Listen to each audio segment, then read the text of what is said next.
주님의 음성 듣는 시간 되기를 바랍니다. 여러분, 오늘 이 시간에 사람의 말이 아니라 주님이 주시는 말씀으로 받을 수 있기를 축복합니다. 저는 대구에서 오랫동안 살았는데, 대구에 가면은 팔공산이라고 하는 아주 유명한 산이 있습니다. 그 팔공산에 가면은 그 한 능선 꼭대기에 돌부처가 하나 있어요. 돌부처. 머리에 갓을 쓰고 있다 그래가지고 그 돌부처 이름이 갓바위. 한번 보셨습니까? 갓바위. 이 사진에 나오네요. 그래서 뭐 조선시대 갓은 아니고 머리에 돌을 이고 있어서 갓바위다 그렇게 부르고 있는데, 입시철 되면은 문전성시를 이룹니다. 좁은 계단을 한없이 올라가야 되는데 사람들로 인해서 발 디딜 틈이 없어요. 그래서 제가 이때까지 대구 살면서 한 번도 저기를 못 가봤는데, 지난 1월 달에 제가 이제 한번 팔공산에 올라가서 저 갓바위를 보고 왔습니다. 그래도 명색이 목사인데 갓바위는 한번 보고 어떻게 생겼는지 알아야 안 되겠나 싶어서 올라갔어요.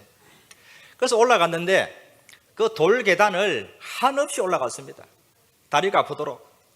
그래서 올라가 보니까 말 그대로 저렇게 갓바위 부처가 딱 앉아 있는 거예요. 그런데 거기 보니까 그 부처 무릎 앞에 겨울이라서 다른 것은 없고, 아까 사진에는 뭐 과일도 있고 그런 음식이 있었는데, 제가 1월 달에 갔을 때는 딱 한 가지가 놓여 있는데, 그게 뭔가 하니까 삼다수 생수가 있는 거예요. 아니, 삼다수 생수가 한 5박스가 그 갓바위 돌부처 앞에다가 쫙 이렇게 공량을 들여놨다 그 말이에요. 기가 막히더라고요, 여러분. 아니, 사람이 아이고 우리 부처님 목이 마를 텐데 이 삼다수 드시고 목을 축이소서 그러면서 신도들이 갖다 바치는 삼다수 먹고 사는 그 부처에게 어떻게 절을 하고 크게 빌고 있냐 그 말입니다. 여러분, 우리 하나님은 살아계신 하나님이요, 죽은 것을 살리시고 없는 것을 있게 하시고 안 되는 것을 되게 하신 우리 하나님 줄로 믿습니다. 이런 하나님 믿고 사는 우리가 얼마나 복을 받았습니까? 할렐루야. 그리고 올라가다 보니까 그 중간중간에 현수막이 붙어 있어요. 그리고 이렇게 광고판이 많이 세워져 있는데, 그 현수막마다 똑같은 글귀가 하나 있는데 이렇게 써놨어요. 갓바위 부처님께 기도를 하면은 꼭 한 가지는 들어주십니다. 이렇게 써놨어요. 군데군데 써놨어요. 우리 갓바위 부처님께 기도하면은 몇 가지요? 꼭 한 가지는 들어주십니다. 그러니까 사람들이 그 말에 혹하는 것 같아요. 꼭 한 가지는 들어준다고 하니까 가장 중요한 소원을 그 꼭대기에 와서 빌고 그렇게 한단 말이죠. 그런데 여러분, 우리 하나님은 어떤 분이세요? 한 가지가 아니에요. 예수님 말씀하시기를 내 이름으로 무엇이든지 내게 구하면 내가 행하리라. 아멘. 여러분, 우리 하나님은 구하는 것마다, 기도하는 것마다 응답하는 분인 줄로 믿습니다. 오늘 그런 하나님께 우리가 예배드리는 거예요. 세상에 많은 사람들이 이 진리를 모르고 우상을 섬기지 않습니까? 특별히 이 성경 시대에는 유대 땅 외에는 하나님을 몰라요. 예수님을 몰라요. 그래서 우상 숭배하는 그 사람들에게 복음을 전하고자 이방인의 사도가 된 아주 위대한 사도 바울 사도죠. 이 바울 사도가 이방의 복음을 전함으로 해서 오늘 우리도 예수님을 믿게 된 것입니다. 사도 바울이 1차 선교 여행을 했습니다. 그래서 소아시아 쪽으로 복음을 다 전하고 좀 쉬었다가 2차 선교 여행을 가는데, 다시 한번 우리가 세웠던 교회, 그 교회들이 말씀 안에 잘 서 있는가 한번 보면서 권면하려고 다시 한번 그 2차 선교 여행을 준비를 하고 출발을 하는데, 자꾸만 그 길이 막히는 거예요. 이상하게 선교 길이 자꾸만 열리질 않는 거예요. 여러분, 지도를 한 장 띄워보려고 하는데요, 자, 마게도냐 우리 사진을 한번 띄워주시기 바랍니다.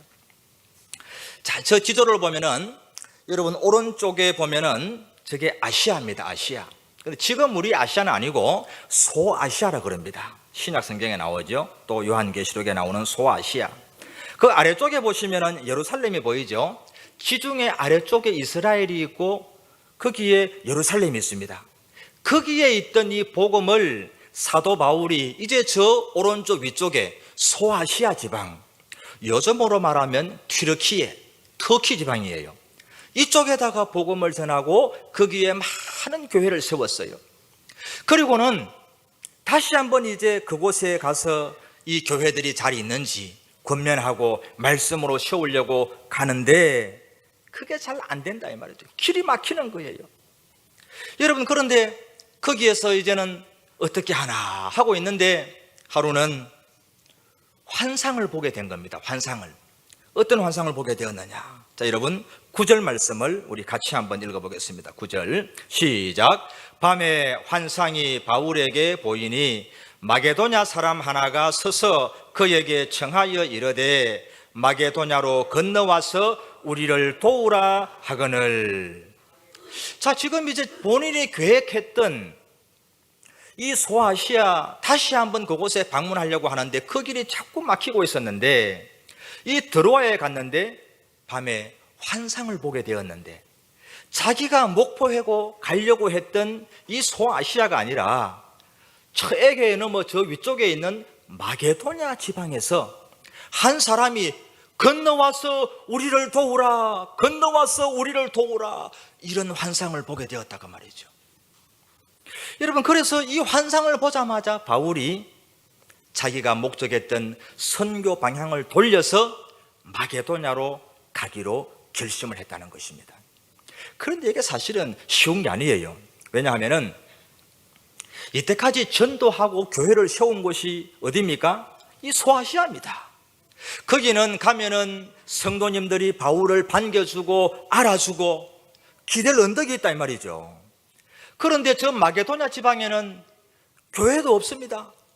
유대인들도 없습니다. 기댈 언덕도 없어요. 한 번도 가본 적이 없어요. 그런데 그 마게도냐 지방으로 하나님이 나를 보내시는구나, 그렇게 인정을 하고 그것으로 갔다는 것이죠. 낯설고 물설고 아는 사람 하나 없지만은, 아무런 준비도 안 되었지만은 하나님이 그곳으로 보내시더라, 그 말입니다. 여러분, 하나님은 때로는 우리가 좋은 뜻을 품고 좋은 동기를 가지고 나아갈지라도 때로는 막을 때가 있습니다. 막을 때가 있어요. 오늘 이 사도 바울이 자기가 목표했던 선교 계획 사실은 너무너무 선하지 않습니까? 그러나 하나님 막으시는 거예요. 여러분 6절 말씀 한번 보세요. 자, 6절을 보니까 성령이 아시아에서 말씀을 전하지 못하게 하시거늘. 자, 이 아시아에 내가 말씀을 전하려고 하는데 누가 막았다 그럽니까? 성령님이 막았다. 성령님이. 자, 7절도 마찬가지죠. 무시야 앞에 이르러 비두니아로 가고자 애써되 예수의 영이 허락하지 아니하시는지라. 예수의 영이 누구예요? 성령님이에요. 하나님이 막으시고 성령님이 막으신다, 그 말이에요. 바울이 작정한 그 귀한 선교 여정을 하나님이 막으시더라. 자꾸만 선교길이 막힌다, 그 말이죠. 여러분, 우리가 믿음 생활하면서 때로는 하나님 앞에 내가 선한 목적, 좋은 동기를 가지고 믿음으로 행하는 일이지만 하나님은 때로 그 길을 막을 때도 있다는 것을 우리는 기억하셔야 됩니다. 여러분, 그런 경험이 없습니까? 저는 청년 시절에 제 꿈이 있었어요. 제 꿈이 뭐냐 하면은 성공한 사업가 장로님이 되는 거였습니다. 제 아버지가 장로님인데 아버지를 보니까 장로님이 최고야. 얼마나 참 믿음으로 사시고 참 아버지를 존경하거든요. 나도 앞으로 커서 성공한 사업가 장로님이 되어가지고 기독교 복지센터를 한번 크게 지어서 시골의 어려운 교회, 또 해외의 선교지를 돕고 가난한 사람들을 도우면서 예수님의 사랑을 전해야 되겠다. 그게 제 꿈이었어요. 그래서 저는 아주 40세까지 열심히 장사도 하고 사업도 몇 번 하고 아주 애를 썼습니다. 그런데 하나님께서 저의 그 꿈을 이루어 주질 않는 거예요. 저는 이루지 못했어요. 제가 너무너무 좋은 뜻 아닙니까? 좋은 동기잖아요. 그런데 하나님이 막으셨어요. 왜 그랬을까요? 하나님은 더 완전한, 더 좋은 하나님의 계획과 뜻이 있었기 때문에 막은 겁니다. 하나님은 저를 목사로 세우셨습니다. 여러분, 우리는 때로 살아갈 때 내가 하나님께 기도하고 믿음으로 나아가는데, 내가 좋은 뜻으로 나아가는데 하나님이 때로는 응답하지 않고 그 길을 막으실 때도 있다는 것을 알아야 돼요. 그러나 그것은 하나님이 나를 외면하는 것이 아니라 더 완전하고 더 높으신 하나님의 뜻이 있기 때문에 그렇다는 것을 여러분 믿으시기 바랍니다. 자, 그래서 이사야 55장 9절에 보면은 놀라운 말씀이 있는데 우리 같이 한번 읽어보도록 하겠습니다.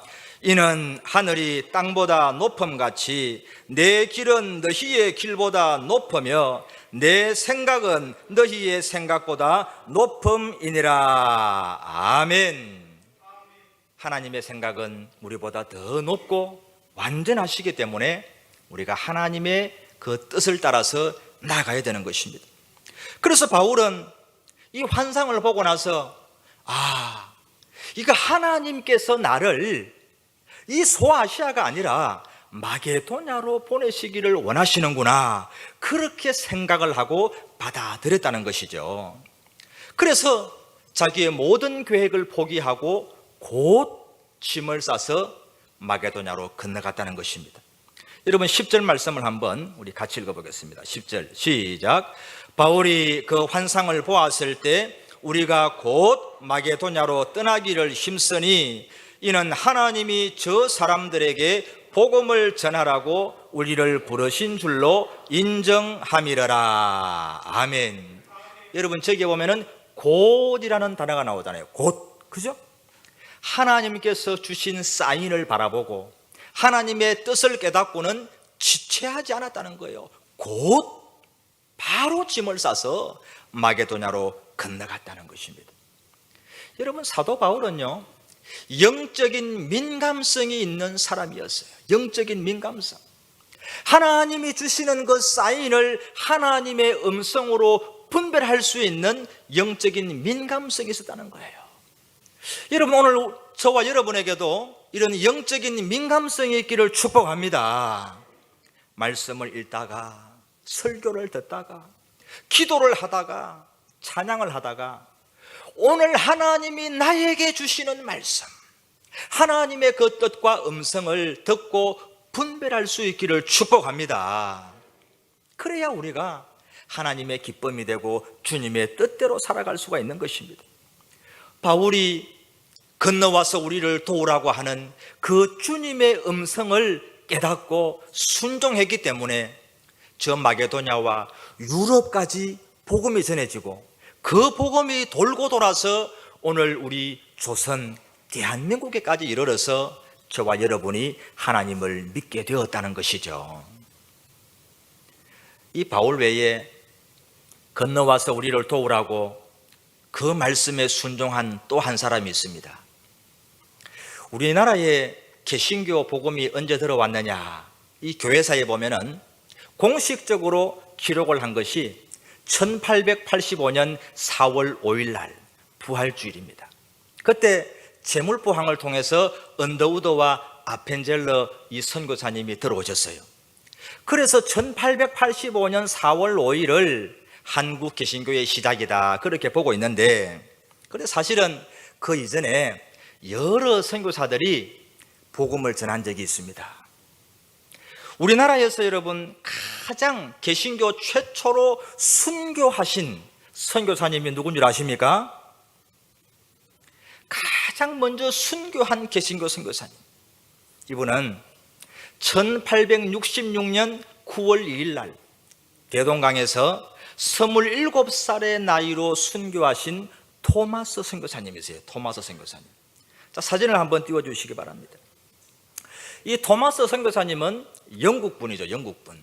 자, 이분은 언더우드보다 무려 20년이나 먼저 우리나라에 들어와서 복음을 전하다가 순교를 하신 분입니다. 자, 이 토마스 선교사는 영국에서 그 회중교회의 목사님의 아들로 태어났는데, 어릴 때부터 그 마음에 어떤 열망이 있냐 하면은 나는 선교사가 되어야지, 하나님을 모르는 저 많은 나라에 가서 복음을 전해야지, 그런 꿈을 품었어요. 그리고는 이 런던 대학교에서 대학을 마치고 신학 공부를 마치고 목사 안수를 받습니다. 24살 때 이미 결혼도 했어요. 24살에 목사 안수를 받자마자 런던 선교회에 파송을 받아가지고 어디로 가느냐 하면은 청나라로 갑니다. 청나라, 지금의 중국이죠. 그 청나라에 파송을 받아가지고 복음을 전하려고 선교정을 떠나는 거예요. 그런데 그 도착하고 나서 12월 달에 도착을 했는데, 이제 거기서 짐을 풀고 거기서 뭔가 이제 정착을 하면서 준비를 하고 있는데, 그 아내가 아기를 가졌거든요. 근데 12월 달에 도착을 해가지고 적응하는 게 얼마나 어렵습니까?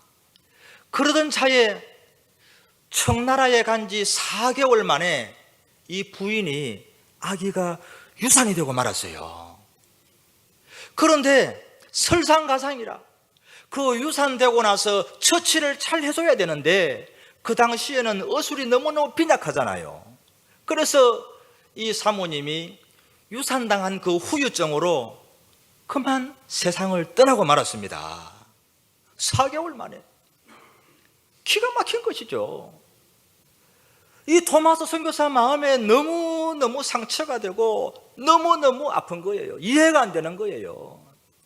아니, 하나님, 내가 죄 지으러 온 것도 아니고 하나님 복음 전하려고 내가 선교의 꿈을 가지고 이 땅에 왔는데 이게 웬일입니까?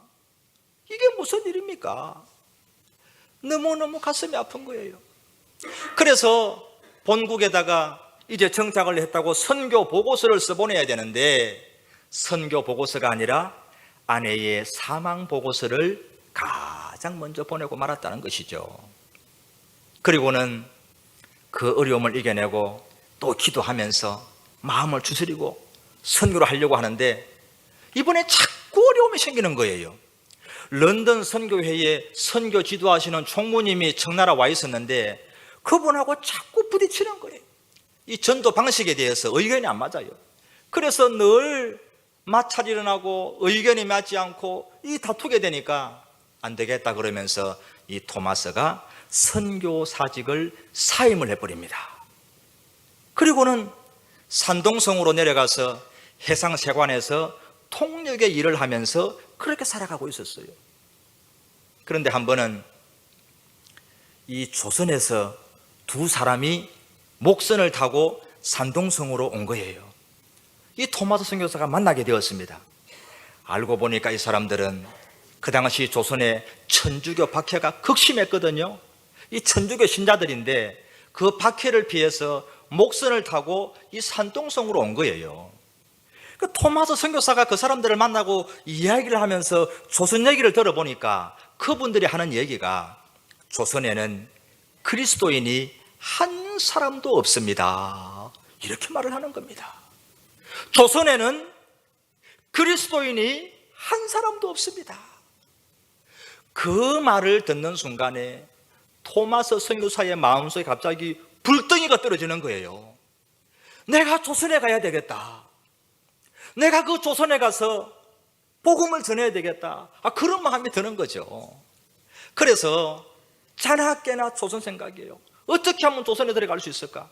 조선에 가본 적도 없고 조선을 알지도 못하는데 그 마음속에 조선에 대한 열망으로 가득 차게 된 거예요.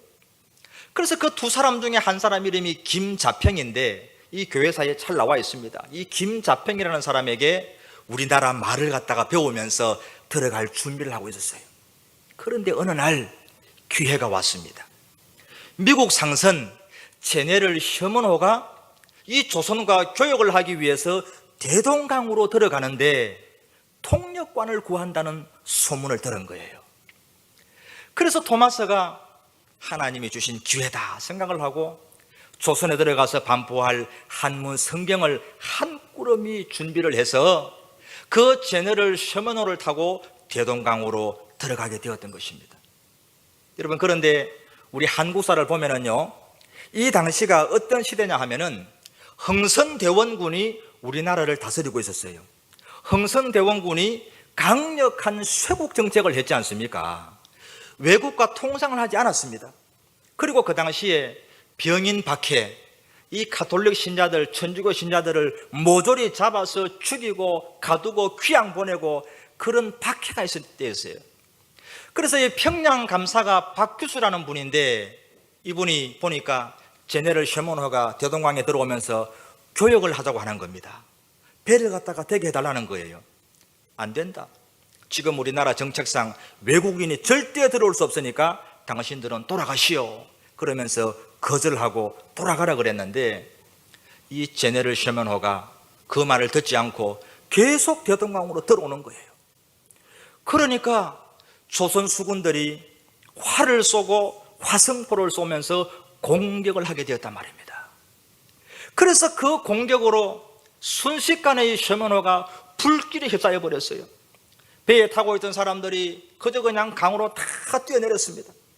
이 토마스도 그 성경책을 끌어안고는 강에 뛰어내려서 필사적으로 무트로 나아갔는데, 무트에 발을 딛고 보니까 조선 수군 박춘근이라고 하는 사람이 목에다가 탁 칼을 갖다 대는 거예요.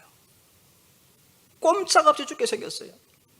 그런데 토마스는 그 목숨의 위협 순간에서도 피굴하지 않고 가지고 있던 성경책을 박충건에게 내밀고 옆에 있는 사람에게 성경을 나눠주면서 야소 야소 야소 야소를 외치다가 박충건의 칼에 그 자리에서 순교의 제물이 되고 말았다는 것입니다. 여러분, 야소가 우리말로 뭘까요? 예수. 예수를 한자로 야소라고 차설을 해서 불렀습니다. 그 자리에서 순교를 하고 말았어요. 여러분, 그때가 1866년 9월 2일, 이 토마스 선교사 27살의 나이였습니다. 아니, 대동강에 겨우 발 한번 딛자마자 그냥 순교당하고 말았다는 겁니다. 그런데 여러분, 하나님의 역사는 정말 놀랍습니다. 이때 뿌린 이 짧은 야소 야소, 이 복음의 한마디가 헛되지 않고 아주 열매를 맺어가는 거예요. 이 토마스를 죽인 박충건이 충격을 받았어요. 야, 도대체 이 책이 무엇이길래 이 사람은 죽으면서까지 이 책을 이렇게 전해주는가? 충격을 받았어요. 그리고 집으로 가면서 아무도 모르게 그 성경책을 품에 안고 집에 가져가서 그것을 읽었습니다. 그것을 읽고 또 읽다 보니 그 박충건의 마음속에 복음의 씨앗이 뿌리 내린 것입니다. 할렐루야. 예수님을 믿게 되었어요. 그리고 나중에 이 한국 교회사를 보면은 박충건은 평양의 안주교회의 영수님이 되었다고 나와 있습니다. 지금으로 말하면 우리 장로님 아니겠습니까? 그런 믿음의 사람이 된 거예요. 뿐만 아니라 그 토마스가 순교하는 그 자리에 12살 먹은 그 어린아이 최치량이라는 소년이 있었는데, 이 최치량이도 성경을 한 권 받게 되었어요. 그런데 집에 가면 생각해 보니까 겁이 나거든요. 야, 이거 가지고 있다가 내가 위험을 당하지 않을까, 그러면서 평양의 그 영문주사 박영식에게 이 책을 갖다 바쳤습니다. 영문주사 박영식이 이 책을 쭉 보니까 뭐 알지도 못하는 글들이 많이 쓰여 있으니까 이 재료가 너무 좋아요. 한지로 아주 멋지게 책을 만들었단 말이죠. 그걸 뜯어가지고는 방바닥에도 붙이고 벽에도 붙이고 천장에도 붙이고 도배를 했어요. 그리고는 집에 이렇게 누워있을 때마다 읽게 되었는데, 참 이해가 안 됐지만은 이것도 읽어보고 저것도 읽어봤는데, 어느 날 그 벽에 있는 성경을 읽다가 한 말씀이 눈에 들어왔는데, 갑자기 그 말씀이 가슴으로 팍 파고드는 거예요. 깜짝 놀랐어요. 자, 그 말씀이 어떤 말씀이냐? 요한복음 5장 24절 말씀인데 제가 한번 읽어드리겠습니다. 내가 진실로 진실로 너희에게 이르노니 내 말을 듣고 나 보내신 이를 믿는 자는 영생을 얻었고 심판에 이르지 아니하나니 사망에서 생명으로 옮겼느니라. 아멘.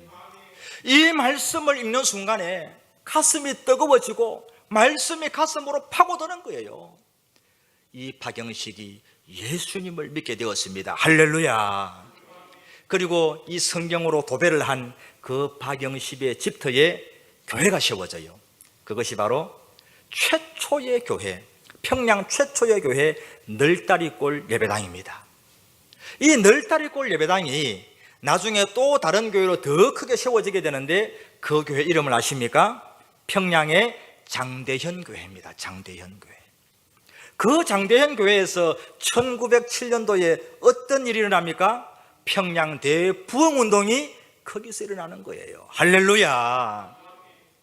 여러분, 하나님께서는 정말 그 발 한 번 제대로 딛지 못하고 순교한 토마스의 그 순교의 피를 헛되게 하지 아니하시고 한 사람 두 사람 예수님을 믿게 하시고 그 복음의 열매로 교회를 세우고 이 조선 땅에 하나님의 복음의 물결이 파도치게 되었다. 그 말씀이죠.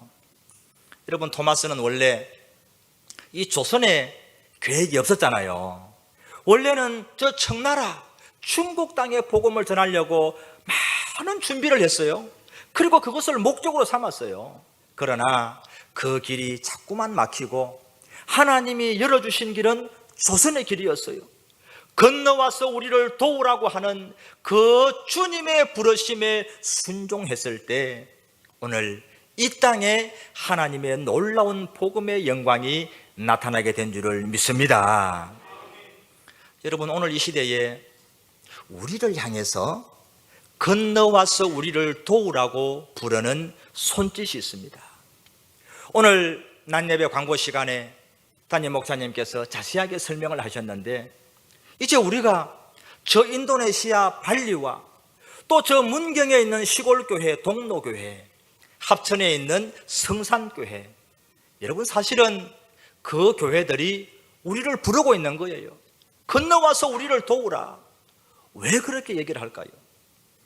제가 이 교회학교 다니던 1980년대 그때에 우리 저 가야면 성산교회가 아주 흥황했습니다. 교회는 작았지만은 우리 장년 성도들이 한 100여 명 모였어요. 그 시골 교회에. 그리고 교회학교 아이들이 한 100여 명 모였습니다. 대단했습니다. 교회에 그냥 빼곡하게 모여서 예배를 드렸어요. 그런데 지금은 어떻게 되었을까요? 우리 교회 사진 한번 띄워주면 좋겠습니다. 지금 거기 보면은 저분들이 담임 목사님 그 부부예요. 저 목사님 부부를 포함해서 은퇴하신 분 13명이 있습니다. 다 은퇴하셨어요. 평균 성모님 나이가 80세입니다. 80세. 평균 나이가 80세. 교회가 이제는 미자립교회로 전락할 상황이 되었다. 그 말씀이에요. 그래서 저 성산교회만 아니라 지금 우리 시골에 있는 많은 교회들이 너무나 어렵고 힘들어요. 자생할 수가 없어요. 그래서 건너와서 우리를 도우라고 손짓을 하고 있다 그 말이에요. 아마 이 중에서도 시골에서 자란 또 거기서 훈련받고 이 도시교회로 오신 분들이 많이 계실 것입니다. 저 역시 그런 사람이에요. 여러분, 어릴 때 우리 시골 교회에서 교회학교 때부터 얼마나 훈련을 잘 받았습니까? 말씀을 잘 가르침을 받고 청년이 되어서 직장 따라서 학업 따라서 다 도시 가서 도시교회의 일꾼이 된단 말이죠. 그래서 시골교회를 뭐라 그럽니까? 모판이다 그럽니다. 모판 교회다. 씨앗을 뿌려가지고 뭐가 잘 자라면은 이걸 이제 큰 논에 모내기를 하니까 시골교회는 도시교회의 모판이다. 그렇게 얘기를 하잖아요. 여러분, 저 합천군 가야면 성산교회에서 배출한 아주 훌륭한 목사님이 한 분 계십니다. 누군지 아십니까? 유나무개 목사라고. 네. 여러분, 우리 시골교회들이 정말 우리가 도와줘야 돼요. 제가 볼 때는 우리 도시교회들도 절대 안심하면 안 돼요. 우리 농촌 교회들이 위기가 오고 쓰러지고 문을 닫게 되면은 그 위기는 한국 교회의 위기로 온다는 것을 기억하시기 바랍니다. 어항에 물이 다 썩어버렸는데 그 안에서 나 하나 살아있다고 안심할 수 없다는 겁니다. 머지않아서 다 죽게 되는 거예요. 그래서 우리는 아직 우리가 힘이 있을 때, 저 교회들이 아직 살아있을 때 우리가 건너가서 도와주어야 될 줄로 믿습니다. 이 합천군 가야면은요, 저 성산교회에서 8km 떨어져 있는 곳에 뭐가 있냐 하면은 해인사가 있습니다. 해인사. 여러분 해인사 한번 들어보셨죠? 이 법보 종찰이다 그렇게 말을 하는데, 해인사가 유명한데 이 왜 유명하냐 하면은 그 해인사에 아주 중요한 문화재가 하나 있는데 그게 뭘까요? 팔만대장경. 팔만대장경. 이게 이제 법문을 목판에다가 조각을 했는데 이 판 개수가 81,258개예요. 81,258개. 그래서 그냥 줄여가지고 팔만대장경이다 그렇게 얘기를 하는데, 이 가야 지역을 비롯해서 합천은요 해인사로 먹고 삽니다. 이 문화재라는 이름으로 불교 문화를 가지고 축제를 하고 관광자원으로 개발을 하는데, 몇 해 전에는 제가 가보니까 해인사 올라가는 그 길목 가야면에다가 대장경 테마파크라고 하는 큰 공원을 지어놨어요. 자, 여러분 저 사진을 한번 보시면은 저 어마어마하게 큰 공원인데 합천군에서 돈을 들여가지고 수십억을 들여가지고 저렇게 테마파크를 지었단 말입니다. 그러니까 이 구경 오는 사람들, 놀러 오는 사람들, 어린아이들 들어가서 뭘 보겠습니까? 저기 들어가면은 모두가 불교 문화재예요. 그리고 대장경 만드는 과정들, 이런 불교 문화가 거기에 꽉 차 있는데 불교 문화를 소개하고 어릴 때부터 불교와 친숙하게 만든다 그 말이에요. 합법적으로 우상 숭배를 하고 있다 그 말이에요. 여러분, 오늘 이런 시대에 우리 항서교회가 저 발리에 있는 원주민들에게, 저 문경에 있는 하나님을 알지 못하는 저분들에게, 또 우리 성산교회 그 동네에 가서 마을 주민들에게 전도하고 그들에게 전도 단체를 하고 또 시커멓게 변해버린 담장에 우리가 페인트로 도색도 하려고 합니다. 그리고 어르신들 머리도 깎아드리고 어린아이들 불러 모아서 전도 사역을 하려고 합니다. 이런 일에 우리 항서교회 모든 성도님들이 방관자가 되지 말고 우리가 이 일에 동참하고 기도하고 후원할 수 있기를 주님의 이름으로 축원합니다. 건너와서 우리를 도우라. 이 말씀에 순종했던 바울 때문에 유럽이 복음화되었고, 건너와서 우리를 도우라고 하는 그 조선의 손짓에 순종한 토마스 때문에 저와 여러분이 복음의 은택을 입고 구원받은 것 아니겠습니까? 우리가 남아있는 이 힘을 다해서 올여름에 우리를 기대하고 있는 저 발리와 또 문경과 합천에서 우리가 복음 사역을 잘 감당하고 도움으로 그 교회들이 힘을 얻고 하나님의 영광이 나타날 수 있기를 소망하고, 이 일에 우리 항서교회와 모든 성도들이 귀하게 쓰임받을 수 있기를 주님의 이름으로 축복합니다. 하나님 아버지, 건너와서 우리를 도우라고 부르는 그 부름의 손짓에 순종하여서 오늘날 많은 사람이 구원받게 된 줄을 믿습니다.